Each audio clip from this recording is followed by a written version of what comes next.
Yeah. So there's a race. There's a 5K on Friday. Yeah, that's what you said. And The first thing is like it's a trail run or something. It's a trail run. I think it's so stupid. This is not CrossFit. This is is break your ankles. monostructural. I mean, like if you would pep running with other implements. Yeah, make me pick up something heavy. That's CrossFit. But yeah, like you don't just do running. It's stupid. But whatever. So it's a 5K. So I'll do that. So I mean, so that's like a middle of the pack probably workout. I just just try not to get last because Clydesdale. You're 200 plus pounds. Listen, you run for show, not go. Who you talking to? Yeah, you know. Youth Group 98, making memories in the middle of the week, getting sugar wasted on the sunny D's till it's time to leave. Group 98, Youth Group 98. Youth Group 98.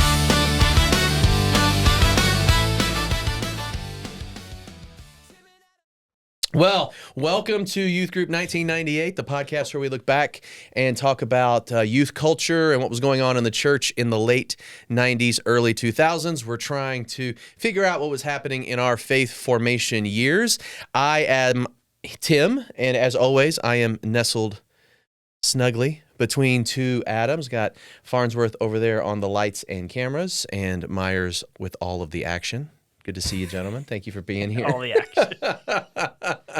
Did you like that one? Was that okay? It was good. I mean, you didn't protest it when I put it in the notes, so No, I it's fine. you were all right. Farnsworth, you want to tell people how they can connect with us through social? Yes, we are on YouTube at YTG. Actually, did I get that wrong? YouTube at YTG98? Yeah, 98. And there's too many to keep track of. We're growing. We're getting bigger. We're doing audio on Spotify, and Apple Store will come here soon. And we're on Instagram. We always like to throw little shorts and behind the scenes stuff on that. It's YTG_98. And hopefully we'll just be putting out more stuff to kind of show you more of the behind the scenes stuff and extras. You always get a little extra stuff based upon our conversations we have. So Love it. Well, I like the Instagram. Oh yeah, Adam. This Adam is pointing to that Adam and wants him to know that he needs to start our clock. You got somewhere to be? not that it No, really follows it. You got a date? I just What's know going that on? if we don't start that clock, then we'll go, how long have we been talking here? Well, I am very excited about tonight's topic. Are you excited? This is going to be an interesting one for me, and I can explain it here Are a you little bit. are you but you're kind of excited? Yeah, I'm always, listen, I'm Farnsworth, always are you excited to be in excited? this room. Yeah. Are you very excited? I took notes. I have some. I did some research on a few things. So What? All right. no, don't go crazy. No, Don't go. I love it. Don't. I love it. We are talking about the rise and impact of CCM, contemporary Christian music, and I gotta be honest with you, I'm excited. I was all about contemporary Christian music when I was in youth group, but I'm loaded and ready to go. I want to hear. Tell me your fondest, best Christian music moment, memory. What do you got? So, okay, so my earliest memories are being a kid. I was 8 years old, and where we went to church, they would have summer camp at a 4-H camp called Camp Provida, and my mom cooked. So I got to go hang out.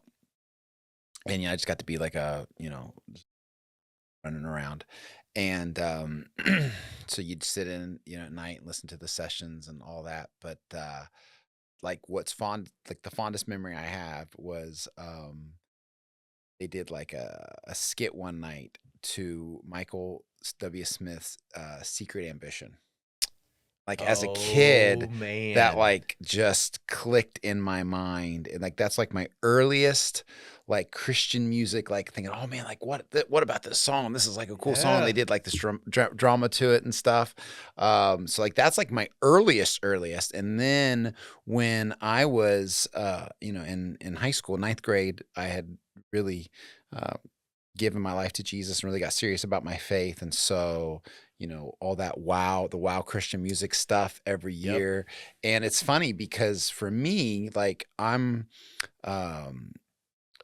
there's a lot of things like I connect, like what I see visually and what I hear, it's connected to like emotions and where I was. So it's like a real interesting thing where like if I hear a song, and a lot of people probably like this, if I hear a song, like I know exactly where I was when I heard it, what I felt with it. Yeah. So like even looking through the different colored albums, you know, they would have like I think like 99 was Well, green. because they did it every year. Yeah, and I think 2000 was purple. So every year they did it. Yeah. So like I've got all these memories of that, which is pretty much just growing up, you know, with a CD player, because like K-Love really wasn't a thing, and like that was it. So you had a CD player and you put it in and you listened to all that, you know. And then like probably a lot of people who grew up, like I remember like in the middle of the night, you know, like 1 or 2 in the morning when they do infomercials, they'd have like the infomercials of like the old school like Christian Spirit albums and stuff. And so yeah, no, just a lot of really fond memories, which is really interesting because I think I'm an outlier here. Like I'm not really like a music guy. I'm just not. Like that was never my thing. So I wasn't like somebody who grew up and was like all into music and stuff. I didn't really start listening like to music regularly until I really got saved. So like in you know 9th grade even on. But I mean even now, like I'm not like a So like if not a we big went out music to person. if we went out to the car, do you still have the Wow CDs? Do you have like the whole Oh, no. collection? I mean it did. Those things are gone. It was wild because everything. There was a moment. And we'll get into this, but there was a moment where everything in Christian music was a derivative. Mhm. And so wasn't it like now that's music, and then It it was was the now, year, and and that's so now we Wow. had Wow. Yeah, it was Wow. And that meant Wow for everything. I mean, so they had like the top artist every year, and it was always like a multi CD set.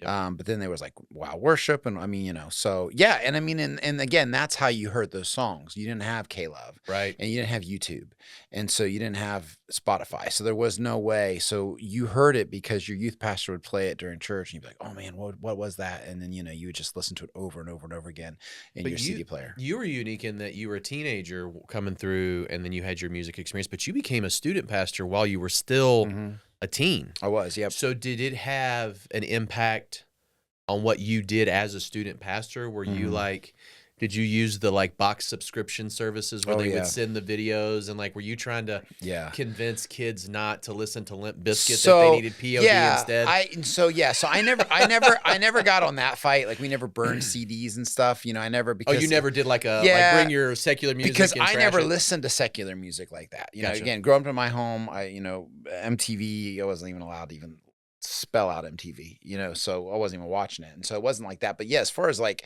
I remember being a kid, like when I first started doing youth ministry stuff as a teenager, like I remember I went to Family Christian Bookstore and I had gotten like the youth pastor card, which gave you like 20% off. Yeah. And I was like, I love that thing. I think I had that thing like laminated in my wallet, you know, and they questioned me. He They're just like, wore it as the lanyard. Talked to one Yeah. episode about you had the They're like, lanyard that "You're a said youth pastor?"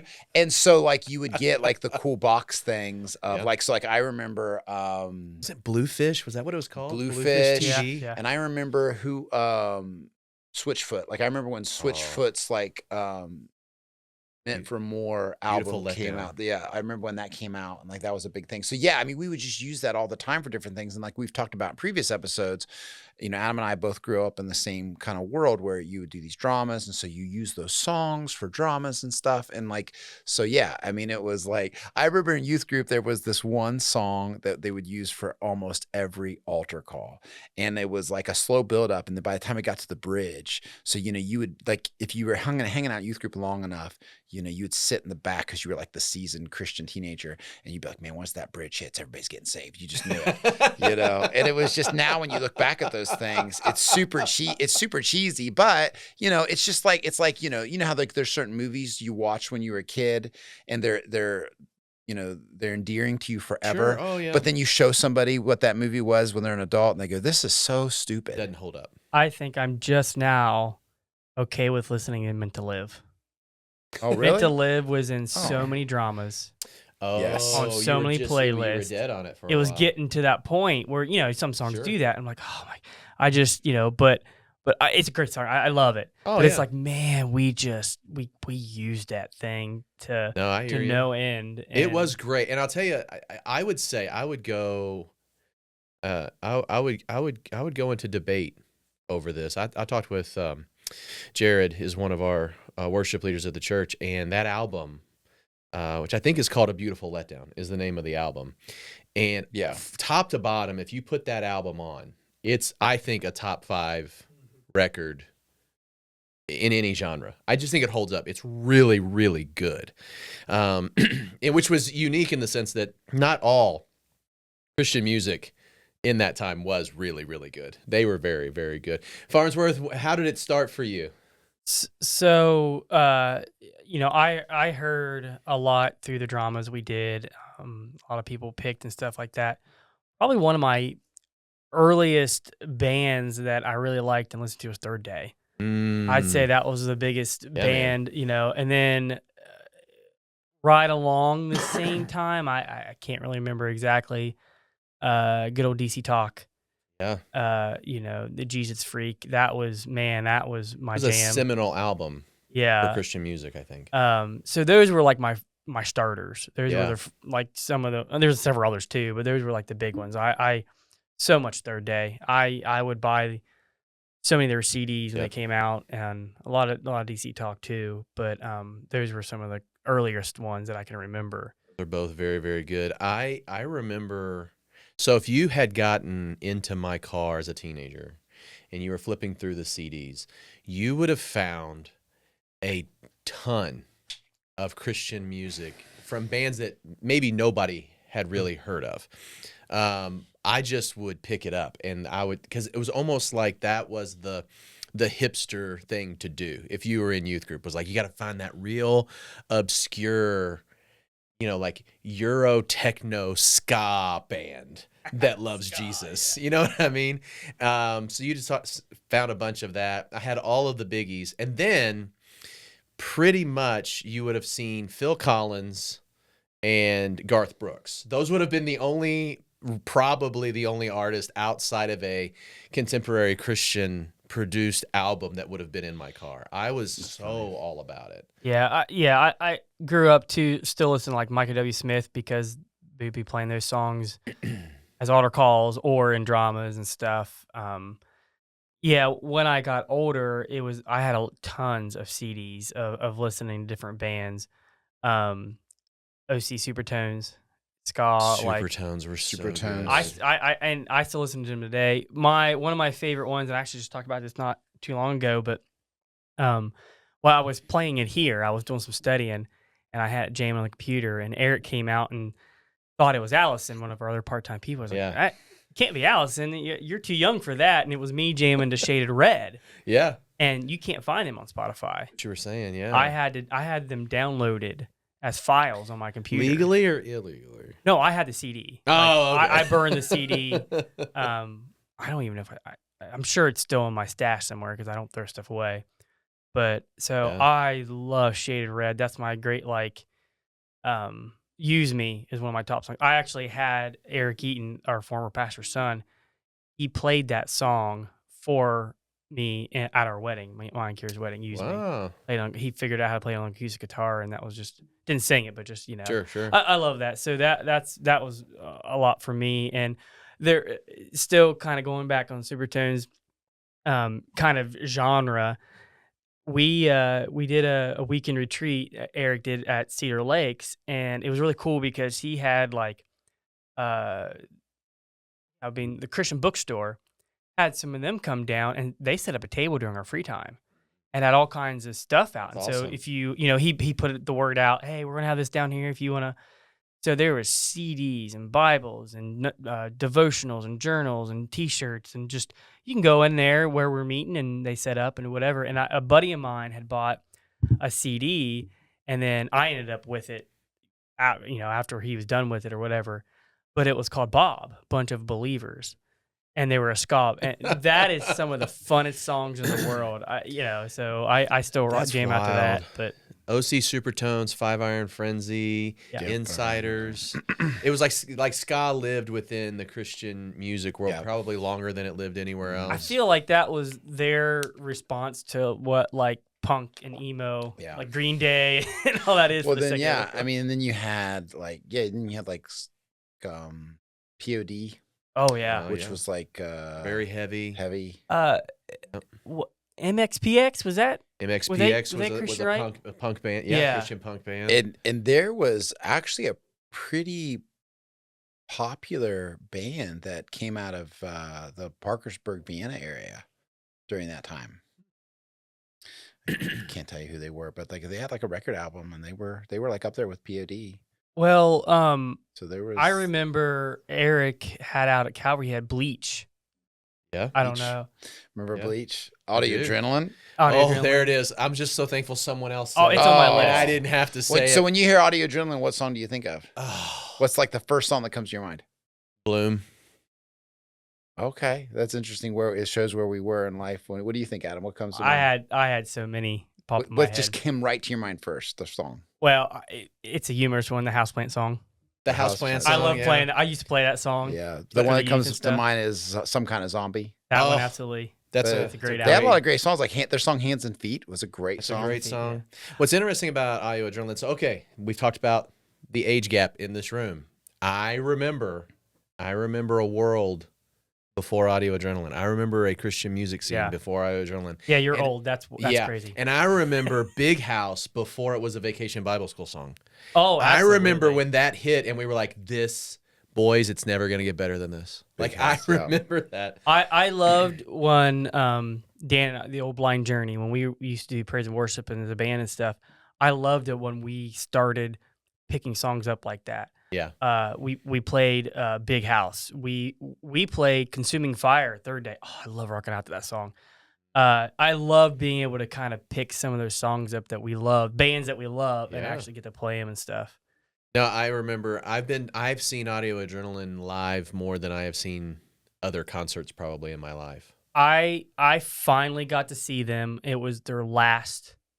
The worldwide tour. Well, I feel like it was at a Winter Jam, or Okay. maybe it was a Winter Jam. Maybe it was a certain concert, but they were there, and it was one of the last ones because his voice was gone. Yep. He didn't quite sing every Yeah. note, every song. Some of the other members kind of, but I was just so happy I finally got to see them live. Yeah, no, they're awesome. I really enjoyed them, and I'll say this: we're going to talk about this a little bit, how it shaped faith. I would say Audio Adrenaline's music was instrumental in shaping my faith. And consistent.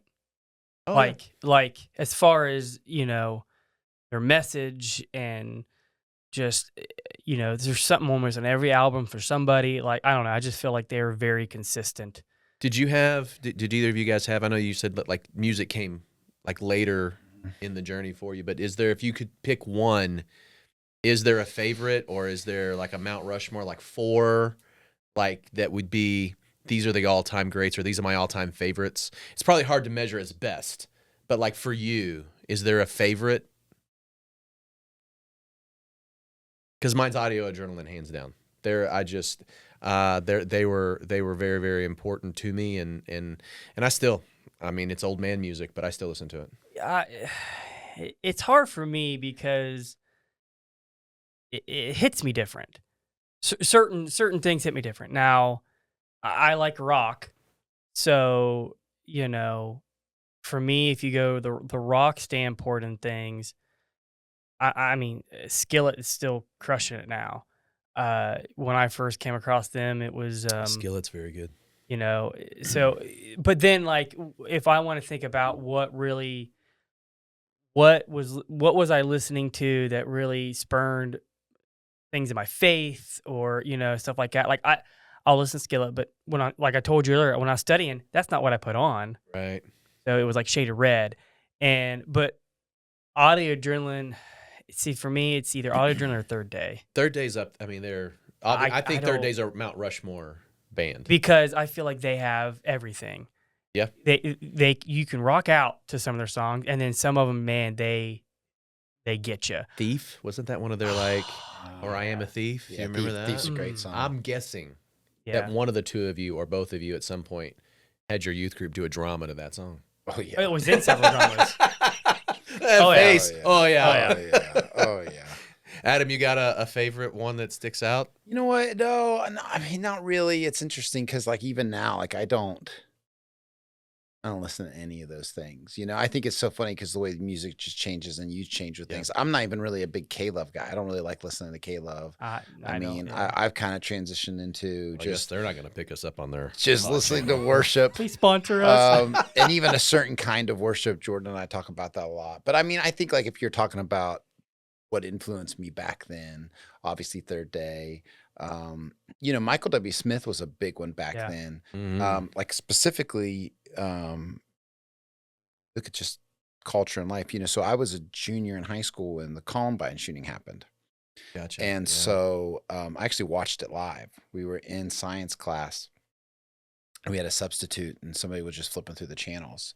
And then someone went, "Hey, stop, go back." And saw it live, which was really pivotal because, I mean, that was like the first major school shootings to ever happen, and it Yep. was recorded. And so then Michael W. Smith came out with like this whole album off Yeah. of that, and so like being a junior in high school and experiencing all those things, and then like hearing that music. And so, but Michael W. Smith obviously was really big. And I agree with the audio adrenaline became a big part.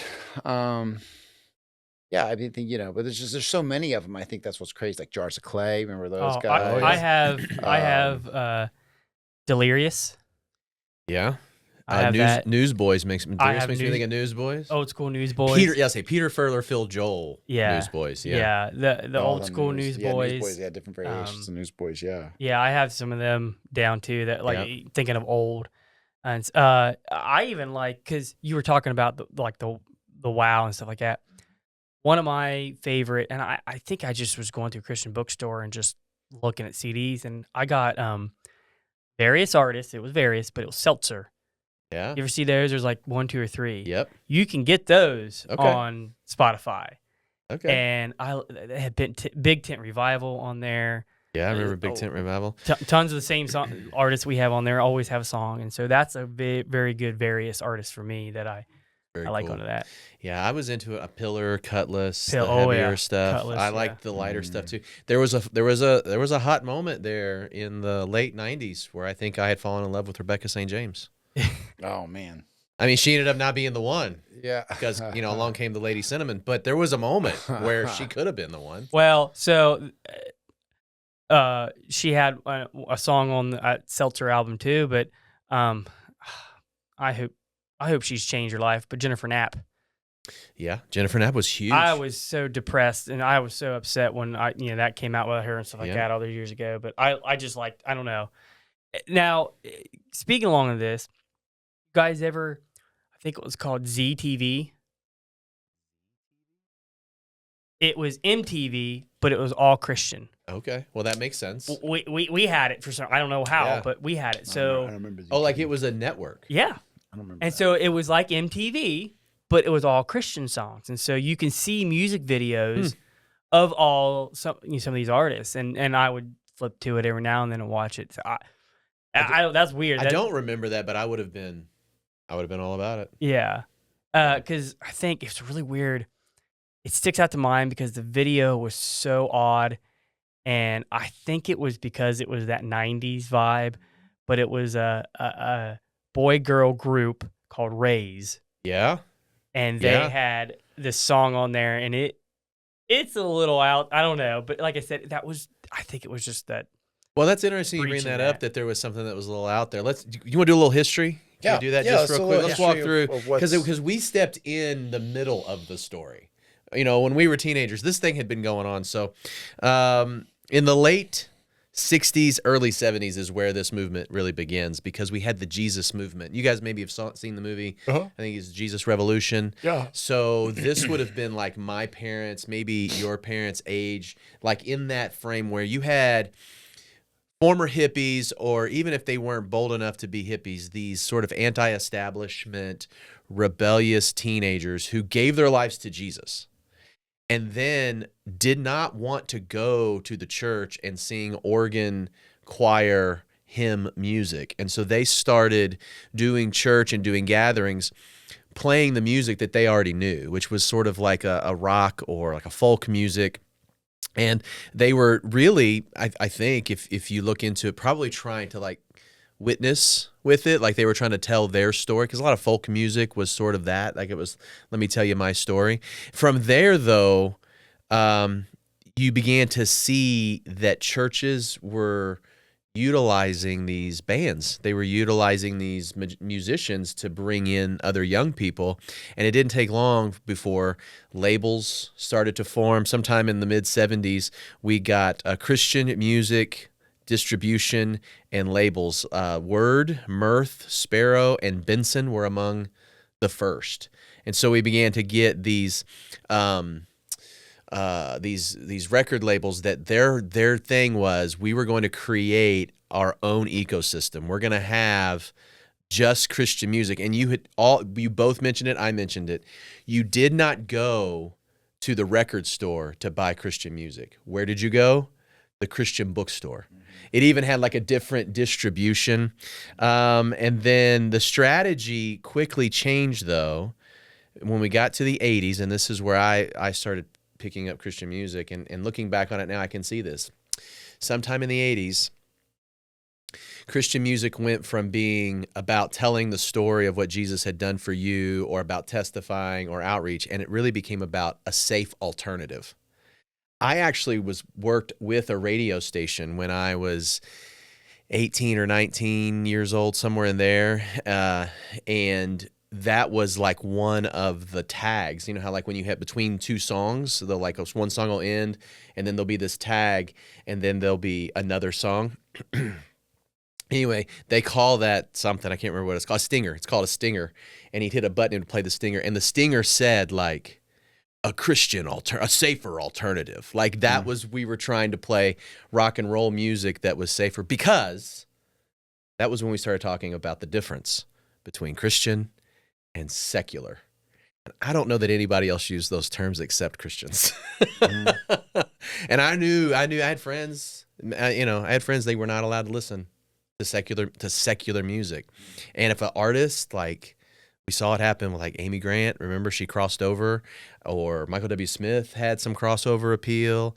I know Reliant K, they've gone secular. Do you guys remember that? That being like a thing with bands? So all of that was taking place in the 80s, but the music changed. It now represented all the subgenres. You had, heavy metal became Christian heavy metal. Pop music became Christian pop music because there was money to be made. And then by the late 80s into the 90s, it was completely professionalized. And that's where we started seeing for the first time like mega stars. Michael W. Smith, Stephen Curtis Chapman, Amy Grant, like huge, big names selling out arenas. The 90s brought about an explosion of Christian music. I have often referred to the 90s as the golden age of Christian music. I am grateful to hear other people are using that. That was when we got the big festivals. Oh, yeah. Right? Like they tried to bring Woodstock back in 98, I think. And so the Christian response was like Ichthus was the one that we went to when I was in youth, and Creation Fest, yes, Cornerstone. And when did Alive? That's still going around, right? It is. When did that? Probably right around the same time. Probably in there. Okay. Like the live festival in near Canton or wherever. Yeah. That's the one that I'm most familiar with. So I don't know if that's the only one surviving. Yeah. Or I don't know. But it's still pretty big. Yeah. I think. Yeah. I went to it once, but I don't know how many people were there, because I would have been in high school. But I remember our youth group going to Ichthus in Wilmore, Kentucky. There's a Christian college there. And literally showing up at night for Audio Adrenaline and looking around and thinking, everyone is here. We were like, Tim, how many people were there? All of them. All of the people were there. They were all there. It was so many people. But then this thing happened, because for the first time you really had teenagers absorbing the music and buying it as a part of this subculture, where we now had our heroes, we had our celebrities, and they had to be really talented, and they had to be really gifted, and they also had to have like a really good testimony.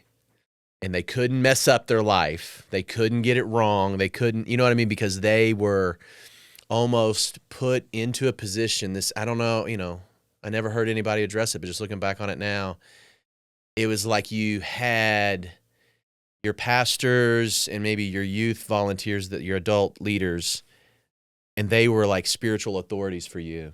But now, so was Audio Adrenaline. So was DC Talk. So were the Newsboys. So was Amy Grant. Like these were now, they had this platform, this influence in your life, and they were teaching us theology. They were teaching us what faith was like. They were helping to form our faith. And so that is where we jumped into the story. So we had these bands that we had put into this place, and this is where I wanted to get your all's thoughts. We had put them in this place of influence with us, but they weren't necessarily trying to pastor us. They weren't necessarily trying to influence us that way. They were trying to have a safe alternative to secular music, and they were trying to make money. Even if you don't blame the artists specifically, but like the record labels, all of the Christian record labels got bought by larger labels. Songwriting teams got built to write Christian music. Some of those people aren't Christians. I had booked bands and worked with bands coming through Louisville when I was younger. Their road managers, their booking agents, they're just non-Christian people. They're running a business. So if I told you that was just a business, and I told you that these people were just doing a job, you wouldn't have given them spiritual authority, but their lyrics were so good, or I was so invested in the music, we gave them that position. And so I think that had to be an unbearable weight for some, which I think is why we've seen some deconstruction from some former artists. And so what are your thoughts on that? Like, do you remember feeling that, or even seeing that from other people, other students, as student pastors? Maybe this is more reflective back when you were leading youth groups, where like bands or artists, they were getting that kind of foothold influence with students. Yeah, I think it's just like this. It's a thing that doesn't go away. I mean, it still happens now in different ways, but it's this. There are all these lines in the sand, Mm. you know, and we try to pick these fights and these hills that we're going to die on. Get it wrong way more than we get it right. And I think you're right. There was this just strange place where, you know, you had these secular things that were happening, and it happens all the time where somebody in the secular space steps over a line and they push something a little too far, Yeah. right? And it's just crazy to think like how far that line goes every generation. And so then the response of the church is, well, we got to fight that. This is the fight. The fight's now music. Right. You know? And so then what happens is in the middle of that fight, now we've created this fight. And then, like to your point, the aftermath of that fight is just things happen in human nature. So you're going to have people that are going to rise up that are just good at it. At the end of the day, you got guys that are just really good at music, and they're really good at writing lyrics, and they love Jesus. But we have to have a leader. We have to have someone to like there has to be in a battle, there has to be this point. And so Yeah. then we elevate these people up, and we create these systems and these structures, and we make this evil and this good. And it just gets so crazy. And then, you know, you buy into the hype of it. You buy into the hysteria of it. Especially I think back when you said like the 90s is such a crazy time because we weren't connected through social media. You know, it's just like earlier we're having this conversation about the Super Bowl and the halftime show. And we're not buying into the hysteria because this happens every day. People are hysterical about stuff, and you're just like, this is ridiculous. But you didn't have that connection back then. So then you have these conversations, and, you know, if you're a youth pastor and you've got influence over your students, I think that you're going to fall into this with good intentions and bad intentions. So you can leverage that to create hysteria. Right. Or you actually care, but you don't really know how to say it, and you're just caught up in all of it too. And I think the result of that is it's just a mess. And to your point, so many artists did walk away because there was just this crazy pressure on them. And you know, and that's the thing, is that it's human nature, and in the midst of all of it, there's always going to be somebody that goes, well, we can make a buck off of that. Yeah. And there's nothing wrong with making a buck off of things, right? Like that's good. But then what happens is money does what money always does, is it corrupts. Right. And then and then it dirties the waters. And I think that's what happened a lot, is the waters got dirtied, and we just do what we always do as people. But it's just crazy because that's what we did. We said, well, we're going to make this the hill to die on, Christian music. Like, this is the fight.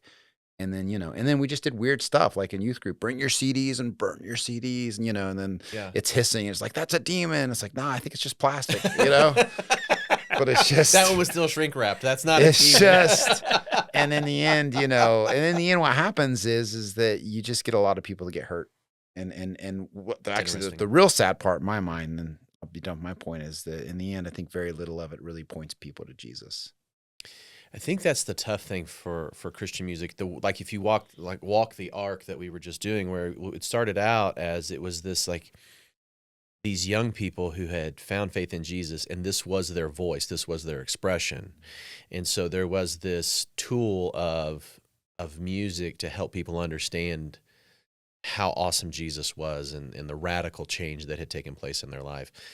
And then once we figured out that we could make money with that, now we have to have more of that, but there's only so many of those songs. Like there's only so much room in the market for those songs. So now we have to have other songs about other things.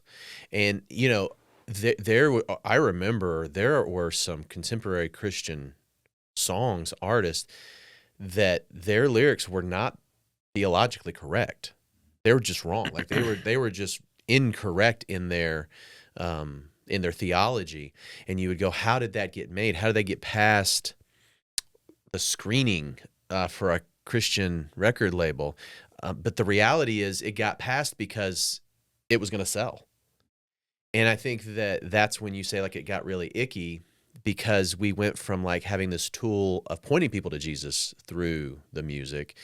And not that didn't still happen. I think the first part of our conversation was that we had some music that influenced us and encouraged us and sent us down the road to love Jesus more. But there was also that came along with it, this business, this machine that was out to make money. And then so the songs weren't all now. They were treated as if they were all a part of spiritual formation. They were treated as if they were all to be encouraging and edifying and uplifting, but they all weren't. So that's the point you were making. Like we had made music the fight. You can't listen to secular music. Do you think the concern about secular music in general, for those of you that are not watching, I just used air quotes. Do you think that the concern over secular music was valid? Do you think that concern from parents had any real merit? Or do you think as a part of marketing, it was sort of made up? Well, I mean, first thing comes to my mind is, I mean, even today, I think a little bit about what music my kids are listening to. What's the story? What's the content behind it? What's the meaning? And so there is some significant danger, things to watch out for that you don't want. I mean, yeah, kids are going to learn stuff outside of your scope. If you do not control every facet of your child's life, which I hope no one out there has really done that, Yeah. they're going to get exposed to different things. And so sometimes, your kid goes to public school, they're going to find out some stuff there before they hear it from you. But, music is something that you kind of semi can control, but you're not always going to, they're going to hear it somewhere. I But mean, you're thinking music more like the secular music scare being more like the influence from my kid to believe things or well, just to visualize find that out things before or- you teach it. Yeah. Yeah. So just touching on that a little bit.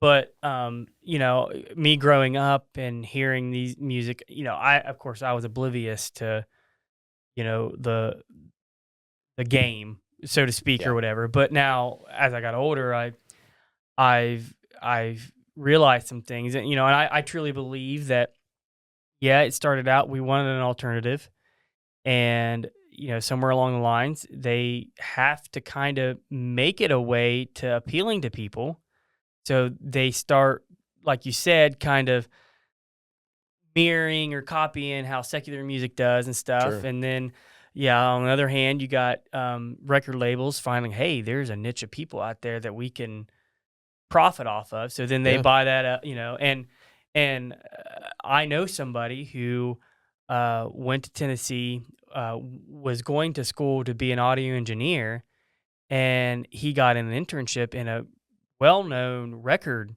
studio, and he got chewed up by the machine and spit out, and it wrecked him. And he was a very musically talented person, and it just sullied music to him. Wow.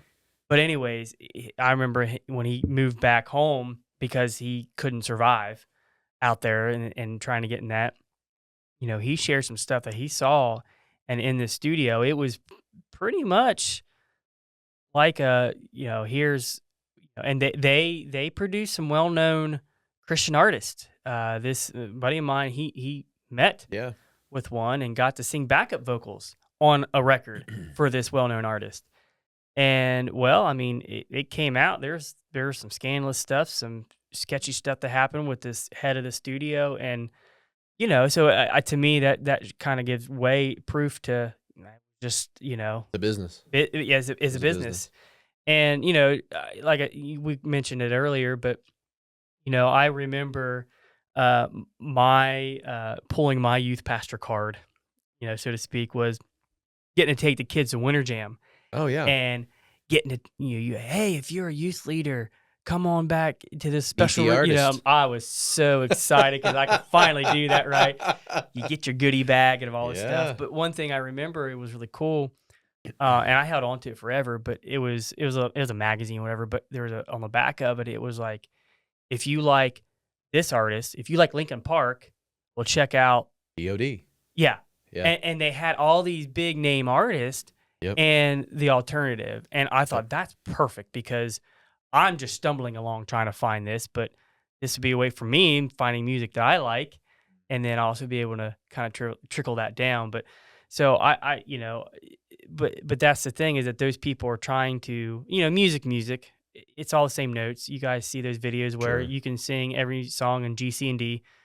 But so, some bands are going to sound similar, but at some point, I think they've tried to push that to lure, and to me, at least maybe I'm just naive. I would like to think they try to do that to bridge that gap that, we mentioned, like Skillet.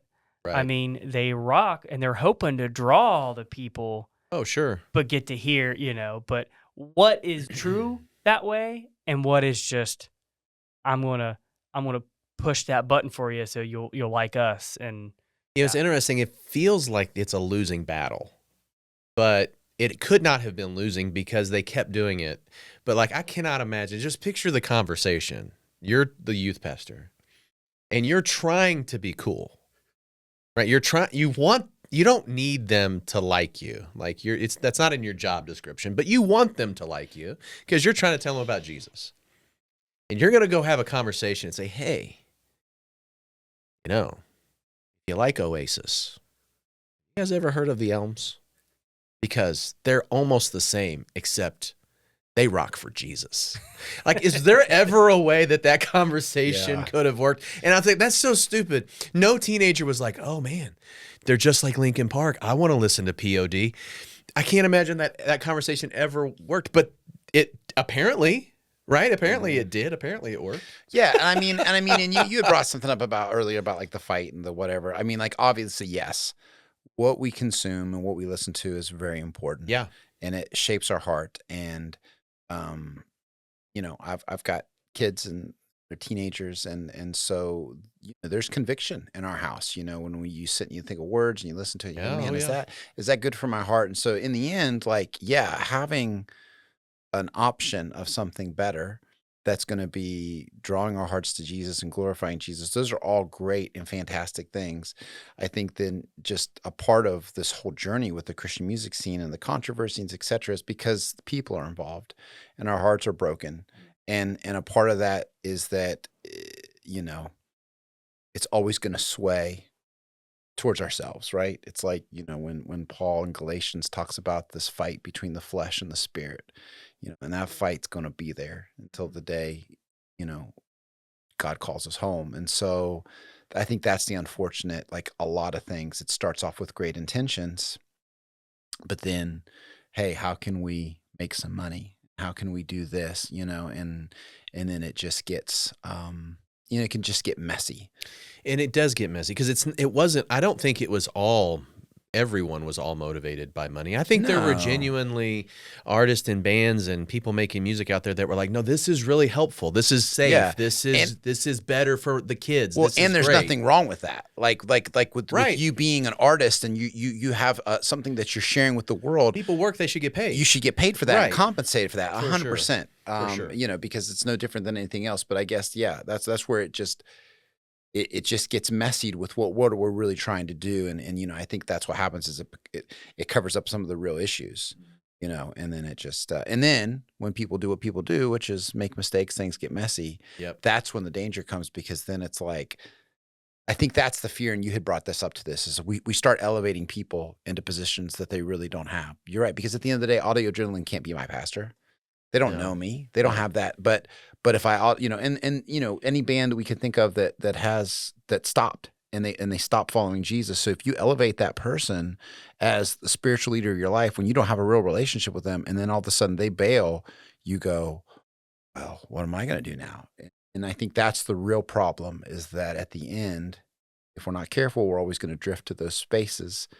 And that was a big thing several years ago. Like, some of these worship pastors in these big churches that you all hear, they're all of a sudden you hear they're deconstructed and they're stepping away, and you're like, but you know, your music has affected, you know what I mean? And so now it's what like, do I do with that? What am I supposed to think now? can I still listen to it? Is it still valid? Or now you're starting, at least maybe me, I'm like, was he really singing that, or was it just empty? You know what I mean? Like, you know, but I don't know. Like, I think too, I don't know if it's good or bad, but with this day and age and the outlets you can have and platforms you can share on, you know, going back to Skillet, they're very much, you know, can cross over in the secular space, and it plays on the radio.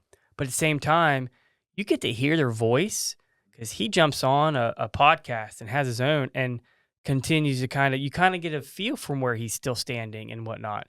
I don't know that. Well, he seems to be willing to embrace I am supposed to be an example. Yeah. Which I don't think every Christian artist is or was, and maybe they shouldn't have to be. I don't know. I don't know what the rules are.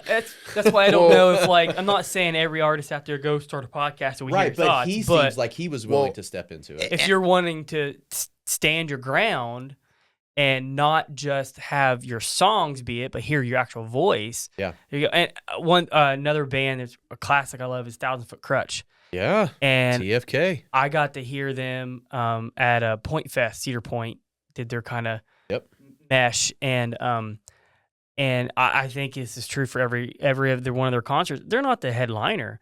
They have a set amount of time before the next band comes on, but he stopped and preached the gospel for 20 minutes before they did their last song. Yeah. And I think if you're willing to continue to do that, then I don't know. Like, well, and I think that's the difference between today and the 90s again. I think a positive thing is that we are so connected now. Yeah. Is that we're seeing real life, real people, real things. So I think that's a part of it. So yes, like if you've got a platform, there's a responsibility to use that. And so when people are using it to share the gospel, that's what they should do. And that's a part of God putting them in that position. But I think what we've seen now is that we're human. Yeah. And that there's this understanding. Hopefully there's a maturity in us as believers to realize, wow, like a guy like a Chris Tomlin, you know, who we just saw this couple weeks ago at Winter Jam, you know, there's hopefully some spiritual maturity to say, hey, that's a brother in Christ. And I appreciate him using his gifting for the kingdom of God. You know, that guy's worked hard and he's put out, you know, incredible music that can bless people at the same time help feed his family, and there's nothing wrong with that. But Chris Tomlin's not Jesus, and so I can listen to him and hear his words and appreciate him as a brother in Christ, because that's what he is. Yep. But he's not Jesus, and I think because we're so connected now, we have seen the human side of things. Where I think back in the '90s when we weren't connected, everybody was bigger in our minds, because all you ever saw was the highlight, and all you ever saw was this. All you ever got was the good, and so we elevated people, and it became this fight. And again, I think that's the other part about us being so connected. There's a lot of fights. Yep. You know, and so hopefully a part of your spiritual maturity is starting to see the truth of what really matters and what doesn't. So again, it's not saying that we shouldn't fight for what we're listening for, and we should, but like, is that the fight? There is only really one fight, right? And that's the fight for the souls of people. And Jesus Absolutely. fought that fight. And so, there's a lot of little things that come out of that to help us do that. But I think that's what makes that happen. I think before, man, these guys were just heroes. Yeah. And we elevated them to unfair positions, and maybe now, because of a lot of what we've seen, hopefully the maturity in us can see them for who they really are and appreciate what they're bringing. Absolutely. Hey, we got a lot more to get to, so I want to do a part 2 of this, and we'll jump into that. But what we really want to know is what you think. What were your experiences? Who were you listening to? How did it affect you and help your spiritual formation, either as a teenager, young adult, maybe now? It'd be interesting just to have that conversation too. I think there's still music out there that is helping to shape our heart and turn us towards Christ. So, we'd love to hear from you. But we've got some more that we want to get to, so we're gonna take a break, and then we'll come back for part 2 of this. You guys ready to do that? Let's do it. All right.